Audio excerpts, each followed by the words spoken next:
are commonly viewed as safe have to be handled with caution. Here with advice on how to keep yourself and your family safe, Dr. David Wong with Memorial Hermann Sugar Land Hospital. Dr. Wong, thank you for coming in today. No problem.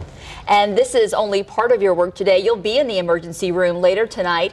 And over the years, what kind of injuries do you commonly see coming in with people that have mishandled or just had some kind of a mishap with fireworks? Sure, absolutely. The majority of injuries from fireworks that we see are burn-related injuries to the hands, to the extremities, and also injuries to the eye. Now, they're holding it perhaps with their fingertips, but the injuries can be extensive, well beyond that, correct? Yeah, the majority, and hand-related injuries, eye-related injuries are very serious. They're very hard to fix.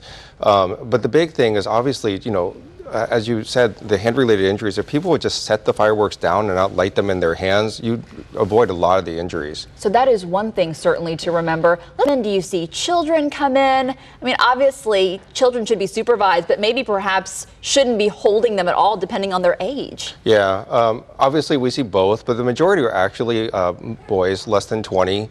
That's the majority of people who get fireworks-related injuries. Do you find that other kind of party atmosphere things going on can affect things, perhaps alcohol intake, judgment, that type of injury? I mean, not type of injury, but can impact whether or not somebody gets injured? Oh, without question. The combination of alcohol, impaired reflexes and judgment, and small explosives doesn't always lead to a great outcome.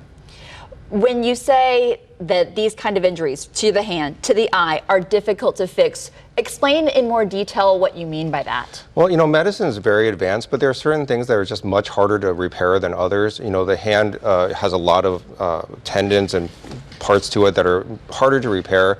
The eye is much harder to repair as well, as opposed to superficial burns and broken bones. Those are easier to fix.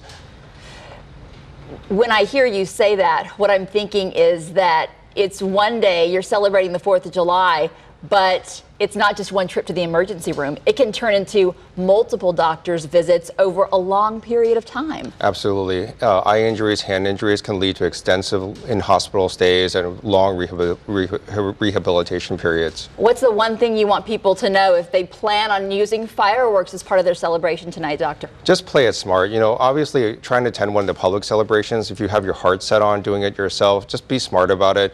If you're the person setting off the fireworks, please don't be the one drinking heavily. If you have children, just watch them very carefully. Doctor, all good advice. Thank you so much for coming in today. Hopefully, nobody I know will see you tonight. No problem. Thank you so much. Thank you.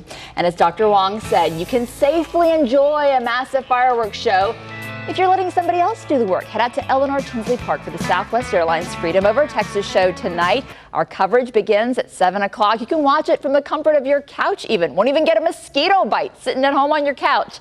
You can do that by watching it on ABC 13 or on the Watch ABC app.